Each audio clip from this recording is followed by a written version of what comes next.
Good afternoon, students. Welcome to the live lecture of Real Analysis 1. In the last lecture, we have started seeing some basic notions that are essential for us to understand the paper of real analysis. Just to have a look to the definitions. The first definition we have studied is an open set. Okay, many examples we have discussed along with some properties as well. Then we have defined what is the limit point of a set, and there are two definitions of a limit point, and I have explained you how one definition implies the other. That is, both the definitions are equivalent to one another. Then we have just recalled what is Bolzano-Weierstrass theorem, and then we have moved towards the closed set. Before that, we have seen the definition of adherent point. In the closed sets also we have seen that the set which has all its limit points, right? Then a finite, then some examples along with the properties also, and the last we have discussed is a real sequence. That is a sequence. Sequence is basically a function defined on the set of natural numbers to real number. If it is a real sequence, the codomain is real, and if the sequence is a complex sequence, the codomain will be a set of complex number. And we have seen also why the domain is essentially to be the set of natural number. We cannot change this to any other set. Now in today's lecture, we are going to understand the convergence of a sequence, continuity function, and so on. Okay. Before that, before going to convergence directly, can anyone tell me what are the bounds of a sequence? What is the number of my definition? This is 10. Now I should write 11. Yes, bounds of a sequence. Yes, what is the bounds of a sequence? Actually, whenever you write a function as a sequence, f of n from n to r, what is the range set of this function actually? Is of the type f of x1, say, okay? F of x1, f of x2, and so on, right now? Or in the standard notations, what can I write as? S1, S2, no? If I call this as S1, say, this is S1, S2, S3, and so on. Okay, this is one kind of a set, no? It's rather an infinite set, right? Rather an infinite set. Now we have already seen what are the bounds of the set. What is the bounded set? Correct? No. Similarly, what will be a bounds of the sequence? When you say that the sequence is bounded above,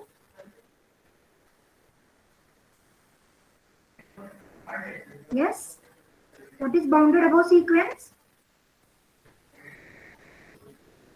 The sequence Sn is said to be bounded above is said to be bounded above. I want the definition from the students.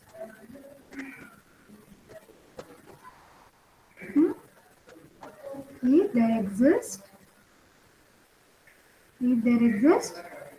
k greater than 0 or real number k greater than 0 such that, what such that?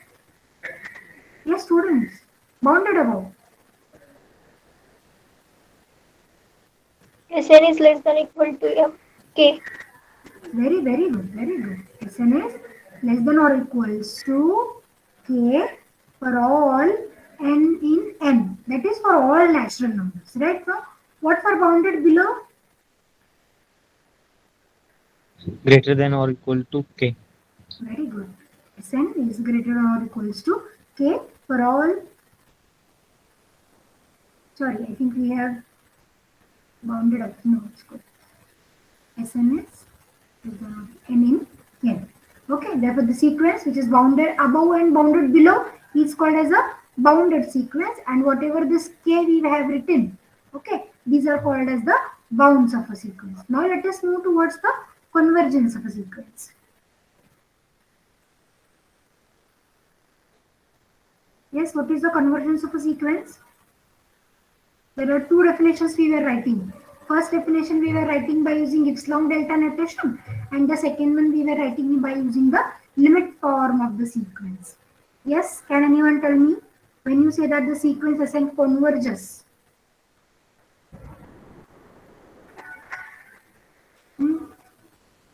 And you have to tell me the meaning of every term you are using, right? Yes, the sequence Sn is said to converge converge to a real number converges to a real number L. Yes, if Just sum of hmm?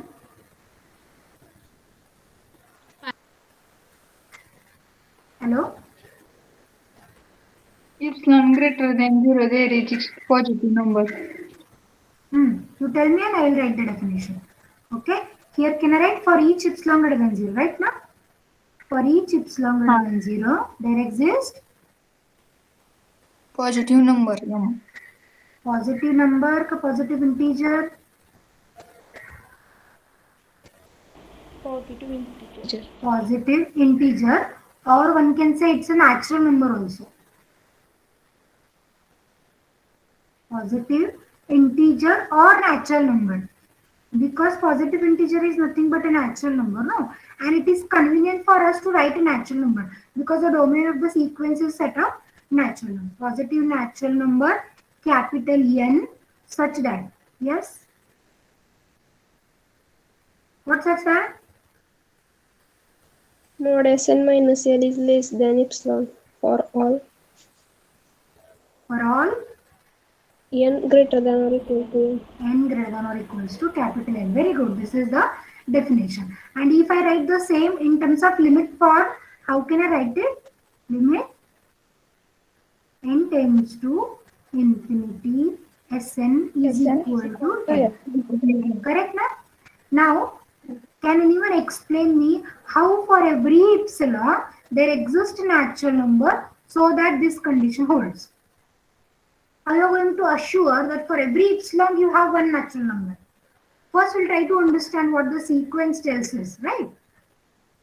What is the meaning of the sequence? Let me just tell you, okay? You might be knowing this, but let me tell you again, okay? As we are considering the real sequence, if I have plotted a real line, first term of a sequence, let me plot it somewhere here. Let me plot it somewhere here and let me call it as S1, okay?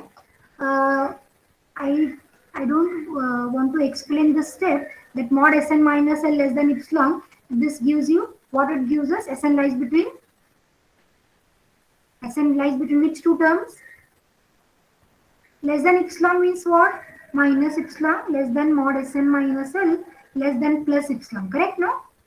Therefore, if I add L, this is L minus epsilon less than Sn less than L plus epsilon. That is, from this natural number capital N and onwards, my all the sequence terms lies between this interval.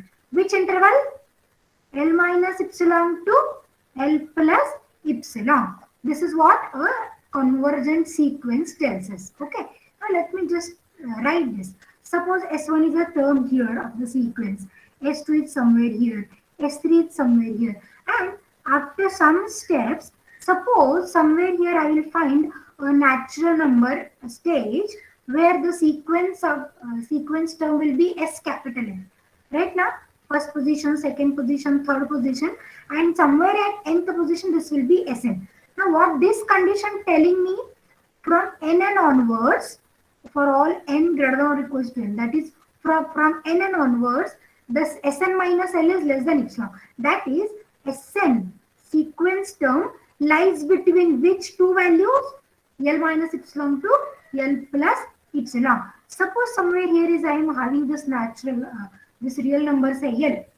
Okay, then I have to plot L minus epsilon, L plus epsilon, so that from Sn onwards, all the terms are falling under this neighborhood. Therefore, this is L minus epsilon to L plus epsilon. What this is called actually? This is called as epsilon neighborhood of L. Right now?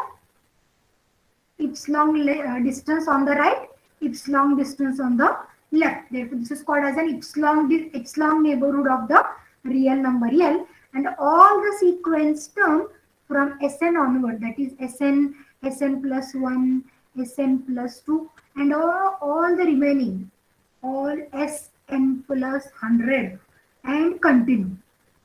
All these values, where all the values should lie? All the values should lie in this interval L minus epsilon to L plus epsilon, then we were calling this real number L to be the limit of a sequence. Right now? Yes or no? Understood? Yes, ma'am. Okay. Now, however small epsilon value you can adjust, you should find out the stage. You should find out the value of Sn. Okay. What the second definition try to tells us? Limit n tends to infinity Sn. That is, as you reach towards the infinite place of the sequence, you are ready to guess the value of the sequence. What is the value of the sequence at the infinite stage? This should be L. Correct? No? Actually, it is going to fall somewhere under the neighborhood of L. No? Therefore, the value trying to reach towards L. Correct? No? We were writing like this. No? Sn tends to L as n tends to infinity. That is Sn reaching the value L if, yes, if n approaches to infinity. That is, for a convergent sequence, we are able to guess the value of the sequence at the infinite stage. What is the guess? What is the infinite stage value of your sequence? It is somewhere near this L, no? Under this neighborhood L minus epsilon to L plus epsilon. Correct? Whenever the sequence satisfies this condition, we will call this to be a convergent sequence. Right? Let us take one example to understand in detail how for every epsilon there exists a stage. Simple example I will take. Sn is equal to 1 by n. N is in natural number. Right? Can anyone tell me whether it is a convergent sequence or not?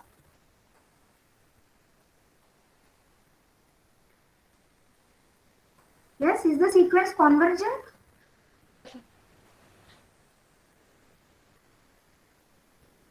Yes, students, is the sequence convergent or not? Yes, ma'am. Convergent. Convergent. What is the limit? 1. 0. Yeah, it's 0, it's not 1. Okay, let us try to understand. Actually, it should satisfy the definition. What is the definition? Mod of Sn minus L less than epsilon for all n greater than or equals to capital N. And for every epsilon greater than 0, there exists this natural number. Okay, for this natural number, usually it is called as a stage. You remember this. This n is called as a stage. Why it is a stage? Because after this stage, n and onwards, all the sequence values fall under the neighborhood of the limit n. That's why it is the stage. Okay. Now with this example, we'll try to understand how for every epsilon greater than 0, there exists a natural number. There exists a stage. If for any epsilon, we are unable to find out such a n, then the sequence is not convergent. Right now? Okay, let us try to plot the values of the sequence first. Let us start. What will be the first value of your sequence? For n equal to 1, no? What's the value of a sequence? Let me put the value of small n as 1. 1. 1. For n equal to 2. 1 by 1 2. by 1 by 3. 1 by 4. 1 by 5 and so on. This is the sequence, right? Let us try to plot this sequence on the real line. This is first term S1 we have plotted. Where is your second term? S2. Somewhere here it is, no? 1 by 2 I will write. Where is S3? Somewhere here it is. S3, 1 by 3, right? Where is S4? Somewhere it is S4, 1 by 4. And just continue. And just continue. Correct now? Now, what I will give you an exercise now. I will give you value of an epsilon and your job is to tell me the value of a stage. N, for every epsilon greater than 0, there exists a stage such that mod of Sn minus L less than epsilon. Mod of Sn minus L less than epsilon, what equivalently tell us? Sn lies between L minus epsilon to L plus epsilon. Correct now? What is L here? Limit. What is the value of L here? Limit n tends to infinity 0, na? Limit is 0. Now you have to check how for every epsilon greater than 0 there exists a region such that this condition holds, that Sn lies between L minus epsilon to L plus epsilon. Is that okay? Yes, ma'am. Okay. Now tell me, if I select the value of epsilon is equal to 1, what will be the condition? What will be the condition? L is 0, epsilon I am substituting 1. That is, the values of Sn should lie between -1 to +1, right? Correct now? L0, epsilon 1 you have to substitute. This is -1, this is +1. Now for epsilon equals to 1, this should be a situation. Now you have to tell me the value of capital N so that value of Sn lies between -1 to +1. All Sn you want to tell me where Sn lies between -1 to +1. Akshat, you have to tell me the stage after which this condition holds. The value lies between -1 to +1. Actually, no need to consider -1. Now we are on the right of the 0 term. Therefore, we are having all positive terms. Therefore, we have to just find the value where Sn less than 1. Now, Sn less than 1, we have to think only. Therefore, in your sequence, from which term you have Sn less than 1? Whether you have for first value Sn less than 1? No. For second, whether Sn less than 1? Yes. From Yes. third, fourth, fifth. Therefore, what is N? 2, no? Yes, ma'am. Okay. Getting me? That is from 2 onwards, all the values of the sequence Sn lies between -1 to +1. Let me just make the value of epsilon smaller. Let me put the value 0.5 now. Now what is your condition? -0.5 less than Sn less than 0.5. You have to tell me the stage, capital N, such that Sn is less than 0.5. Now whether this is applicable, whether S1 less than 0.5? No. Whether S2 strictly less than 0.5? No. No. Because this is actually 0.5. But what we want at Sn strictly less than 0.5. Therefore, from which term I should start? 1 by n equal to 3. N equal to 3. Very good. N equal to 3. Right now? Now let me make the value of epsilon smaller, still smaller. Let me write 0.1. Then this is 0.1 less than Sn less than 0.1. Now can anyone tell me the stage, capital N? 11. Very good. It's 11. Because for n equal to 10, the value is 1 by 10 and that is 0.1. But we want the value less than 0.1. Therefore, what should be my stage? 11. Okay? Now let us try to understand this on a line. If I take the value of epsilon 1 from Sn onwards, from S2 onwards, all the terms are falling under -1 to +1 interval. Okay? If I make the value still smaller, 0.5, then from third term and onwards, the values will lie in the corresponding interval, -0.5 to +0.5. And if you go on still smaller, okay, somewhere here I will write S11, S10. Okay, 1 by 11 and 1 by 10. Then for if I select the value of epsilon to be 10.1, then S11 and onwards, all the values will fall under the neighborhood. Okay. Likewise, if I give you any value of epsilon, however small, okay, let me make the value large. Epsilon 10. Epsilon 10 means value lies between -10 to +10. What will be a stage now? Actually, our sequence term starts from 1, no? 1 is the upper bound actually, bounded above. Therefore, we are collecting all the terms. We should start with S1. Therefore, here may I say the stage is 1. Is everyone getting me? I'm just trying to show you the relation between epsilon and n. How for every epsilon there exists a stage n, so that the condition mod Sn minus L less than epsilon holds. Okay? Okay. Therefore, here may I say thus for every epsilon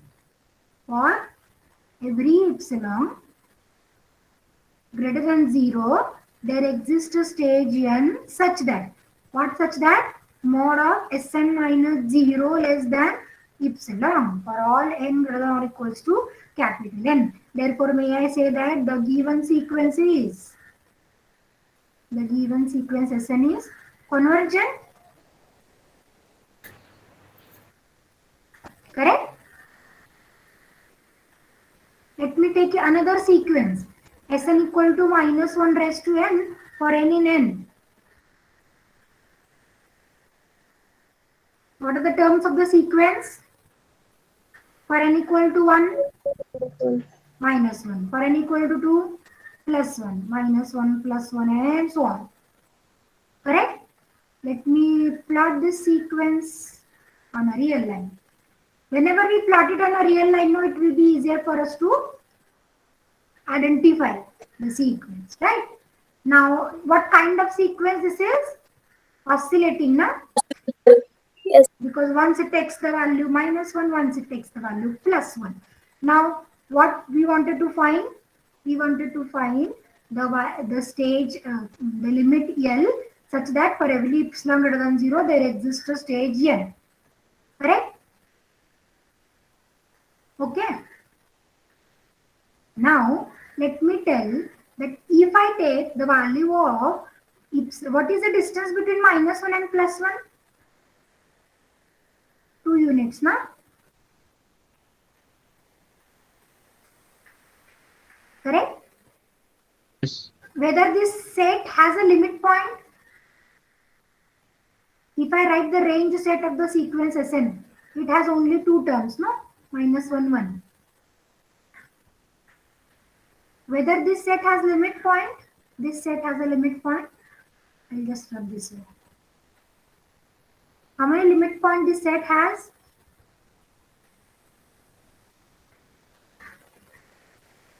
What is the definition of limit point? We'll recall. Let us plot a small neighborhood around the given point, and there should be infinite number of terms of the sequence of Sn. Right? Infinite terms of the sequence. How many terms this neighborhood contains of the given sequence? All minus 1 terms it will take, no? Therefore, may I say this neighborhood of minus 1 contains infinite terms of the sequence? No. Yes, it is. No, limit point. This is the limit point of a sequence. I'm not saying limit. There is a difference between limit and limit point. You try to understand. Limit is unique. Limit point is not unique.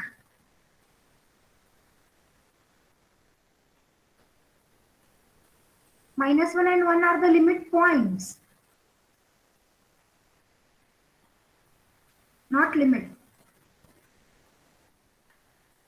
Correct? No. Okay. Now this minus 1, if you take any, let us consider, let us check simply it is convergent or not. In order to check the convergence of this sequence, what we have to think of, we want one stage somewhere, S1 and onwards, such that all terms should fall under the neighborhood of the given limit point. Therefore, if you mark any, if you take any, suppose minus 1 is the, if I consider minus 1 as the limit, and if I plot a small epsilon neighborhood around 1, it will not contain all the terms of a sequence after some stage, because plus 1 is somewhere here. Right? Therefore, this sequence is not convergent sequence. No, not unique limit. It is not having unique limit point. But this sequence is not convergent sequence. Is the idea clear? From this example, how for every epsilon there exists a stage here. Correct? Yes. Okay. Therefore, whatever is this is called as a limit of a sequence. Right now, This is called as limit of a sequence. Now, here we have studied one theorem also. I'll just recall the theorem. Every convergent sequence is bounded. Can anyone tell me a reason? Why every convergent sequence is bounded? As of just now we have seen, there exists a stage n such that after this stage, all the sequence term should fall under the epsilon neighborhood of the limit point. Correct, no? Okay. How many terms are there in this interval L minus epsilon to L plus epsilon? Infinite? Yes. What about those infinite numbers? Whether they are bounded or not? If I collect it in one set, whether the set is bounded or not? So what is my question? For Sn, for n greater than or equals to capital N, your Sn lies between L minus epsilon to L plus epsilon. Now the question is whether this set Sn for n greater than or equals to capital N is bounded or not? Bounded. Bounded. Yes, very good. What is the upper bound? This is your upper bound, L plus epsilon. What is the lower bound? L minus epsilon. Minus epsilon. Therefore, this is bounded set. Correct? Yes, Okay. That is Sn onwards. From n onwards, this set is bounded. How many terms are remaining then? From n onwards, the sequence terms falls under this interval. My question is, how many terms of the sequence are outside this interval? N. N? S1, S2, 2? Up to n.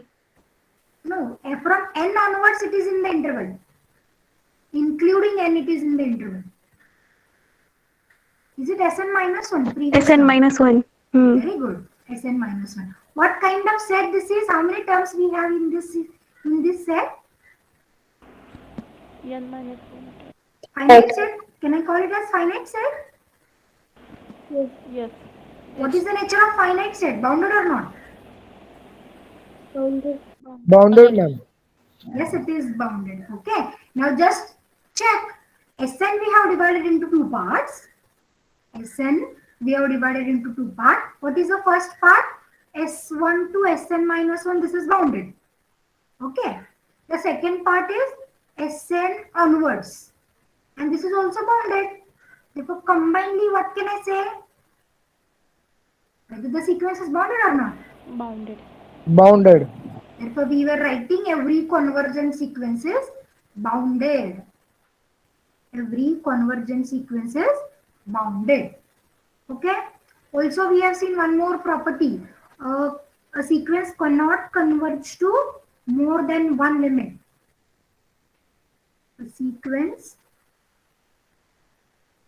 cannot converge to more than one limit. Okay, limit and limit point. Don't get confused. Whatever this definition we have studied is the definition of a limit of a sequence. Limit point previously we have studied. Correct now? Yes, ma'am. What is the relation between limit and limit point? Whether limit point is limit or limit is limit point.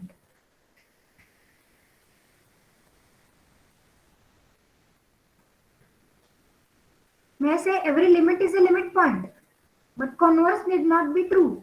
Every limit point will not be a limit. Because of this example, in this second example, there are two limit points of the sequence, -1 and +1. But both are not the limits because the sequence is not a convergent sequence. Correct now?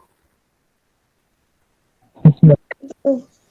Don't get confused between limit and limit point. What is the condition for the existence of limit point? Bolzano-Weierstrass theorem we have studied, no? Every bounded sequence has a limit point. Correct now? Yes. Yes, ma'am. Okay. So these are all the points. Okay. Let us just recall the next is Cauchy sequence. What is the number? 12. Okay. What is Cauchy sequence?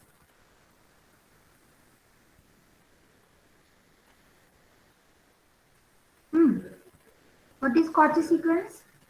A sequence Sn is said to be Cauchy. Again, for every epsilon greater than 0, there exists a stage n such that, what such that?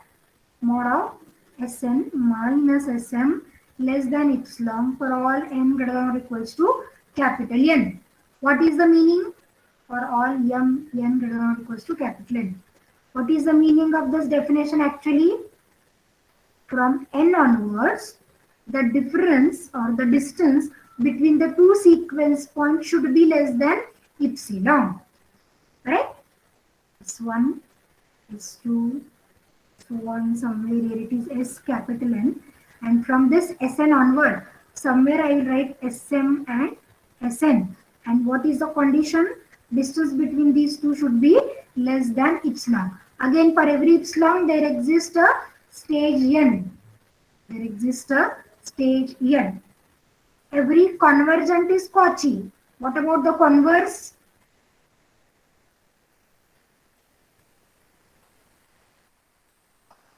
Every convergent is Cauchy from the definition itself. No.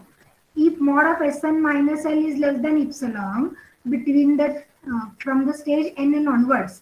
From this n and onwards, the values are less than epsilon. If I make the value of epsilon to be less than epsilon to epsilon by 2, what will be a distance? L minus epsilon by 2 to L plus epsilon by 2. What is the total distance of this interval? Epsilon by 2 on the left of L, epsilon by 2 on the right of L. That's the total distance is epsilon. Therefore, if you take any Sn and Sm in this interval, what is the distance or difference between the two values? Should be less than epsilon, no? For every convergent sequence is Cauchy, but Cauchy need not be convergent. But in case of real numbers, Cauchy is convergent. Therefore, here I can write simply for the real sequences. For a real sequence, convergent implies an implied by Cauchy. That you have to remember. Is that okay? Okay.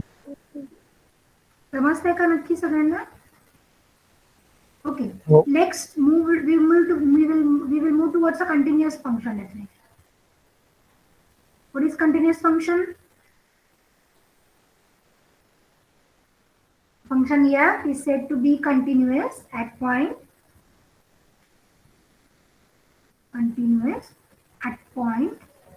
x equal to a. If yes. Again, there are two definitions: epsilon delta definition and limit definition. First, we'll write epsilon delta definition. Yes, function is continuous at x equal to a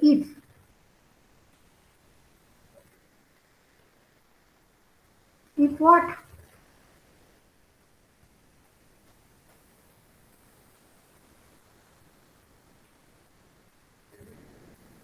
Hello students, am I audible? Yes, ma'am. Yes, All are ma'am. awake, no? जागेत ना सगळे? Yes, ma'am. Definitely. Tell me the definition of continuity at point A. Huh?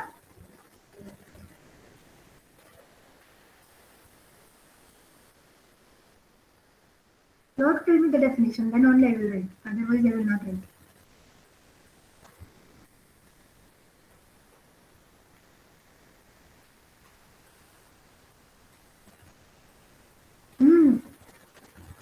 Shall I take a name and ask? Huh? Pallavi Kamre?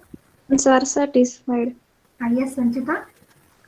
F is defined at every point on an open interval containing limit x tends to a containing a, and second one is limit x tends to f of x exists, and third one limit x tends to a f of x is equal to f of a.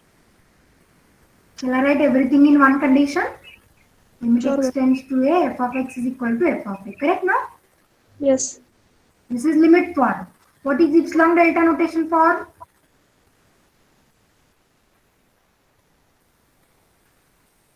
For every epsilon greater than 0, there exists delta greater than 0 such that, what such that? Mod of f of fx x minus f of less than epsilon. or whenever whenever mod of X minus a less than delta. It's delta. you have written this big definition, but have you understood the meaning? That is a question actually. Can you explain the meaning of this definition? How for every epsilon you have one delta?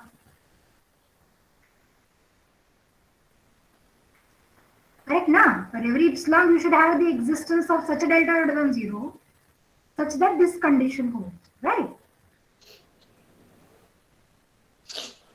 First, let me explain you the geometrical interpretation of the condition explained in Mathematical Analysis book by J. Kumresan sir, right?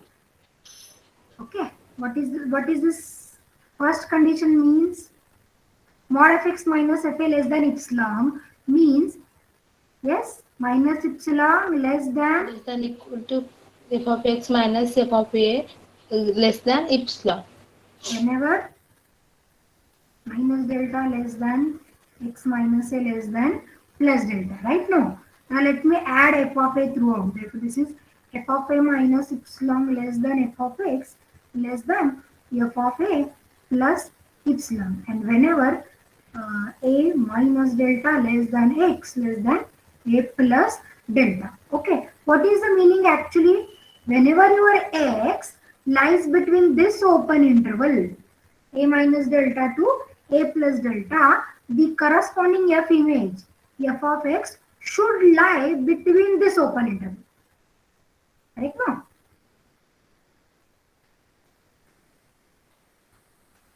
Okay. See what I am saying?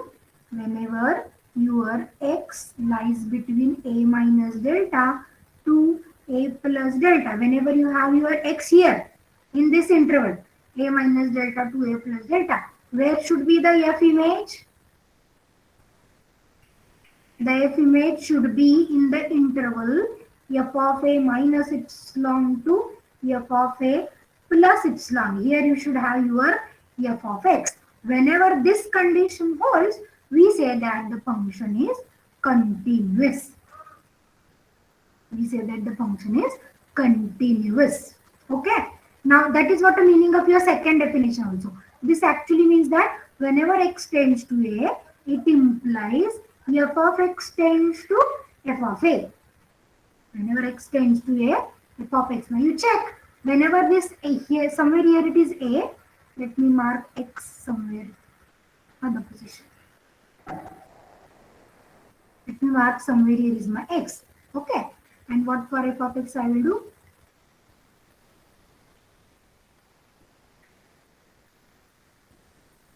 I will write f of a here and I will mark f of x somewhere here.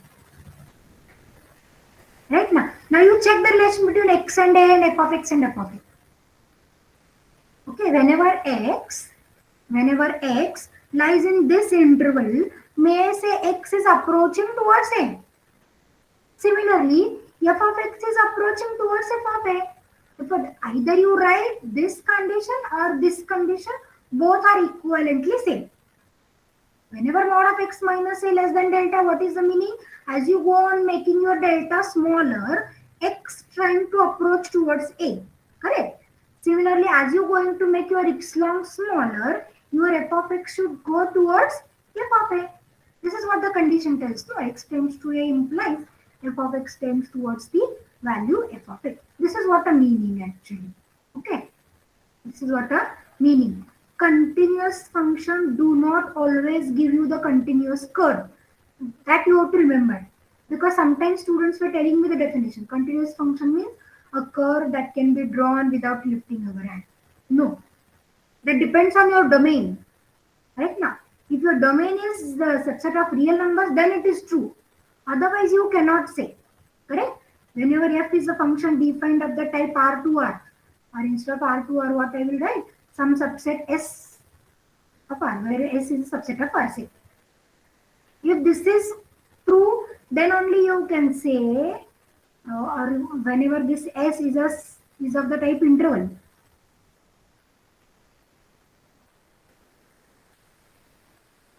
Interval, I will basically.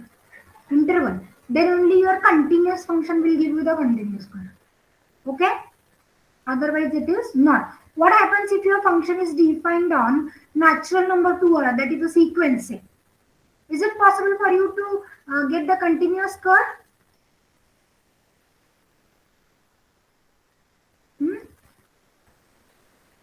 These are all values, say 1, 2, 3, 4. Okay? And for every value, there is some points I have plotted, say. Okay? Can you join this curve to make the locus of this function? Domain is natural number, no?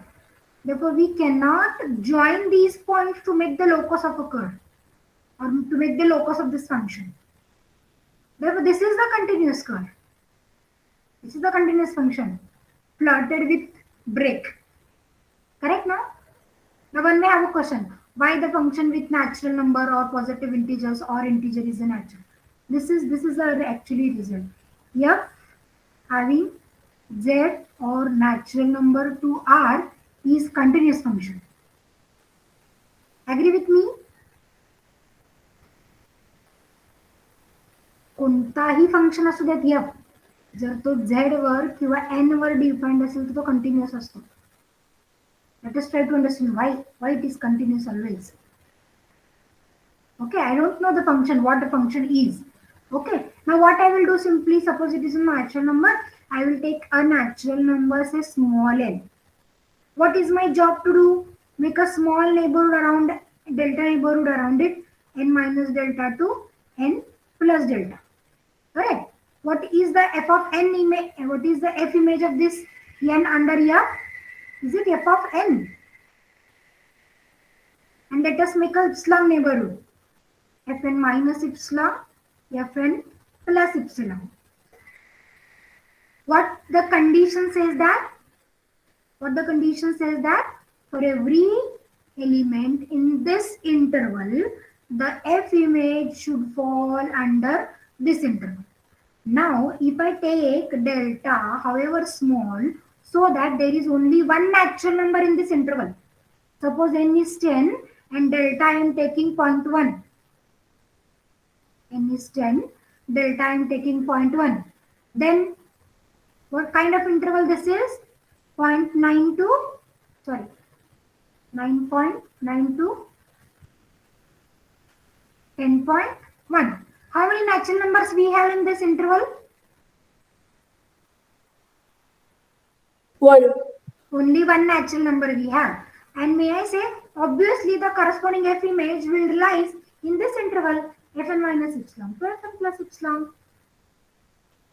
Therefore, the function is always continuous as per the definition. Correct? However small f epsilon you take. However small epsilon you take. Condition is true. fn हा fn च्या neighborhood मध्येच येईल ना. fn minus epsilon, fn plus epsilon, epsilon किती small घ्या.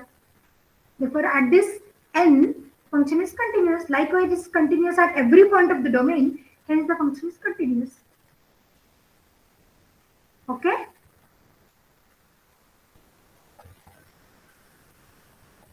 म्हणजे असा जरी तुमचा ग्राफ दिसला तरी हा कंटिन्युअस फंक्शन आहे.